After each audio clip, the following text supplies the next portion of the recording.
নমস্কার, আমি অপরাজিতা, private student in charge. এই মুহূর্তে রয়েছি তমলুক অফিসে। তো আজকে আমার কাছে এসছে, তোমার নামটা একটু বলো। রিঙ্কু হাতি। রিঙ্কু কোথা থেকে এসছো একটু জোরে বলো আমাদের ভিডিও। খড়গপুর থেকে এসছো। আচ্ছা, তুমি আমাদের কিভাবে আসলে পরিচয় হলো কি করে আমাদের সাথে? ফেসবুকে দেখেছিলে।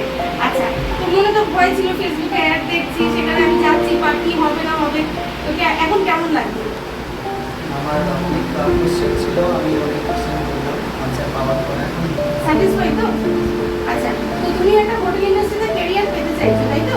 তো আমরা আশা রাখবো তোমার এই স্বপ্নটা নিয়ে তুমি এসছো, একটা ফিক্সড কাজ পাবে বা নিজের জীবনে একটা ঘুরে দাঁড়াবে, একটা শক্ত ক্যারিয়ার পাবে।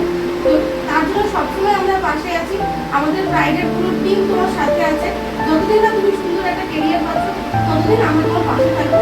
আমাদের অন ক্যামেরাতে আমরা তোমাকে দেখাবো। Thank you. ভিডিওটা ভালো লাগলে তোমরা লাইক করো, শেয়ার করো। আর যারা রিঙ্কুর মতন এই উল্টো দিক থেকে তোমরা ভিডিওগুলো দেখছো, তারা আমাদেরকে ফোন করো স্ক্রিনে দেওয়া নাম্বারে।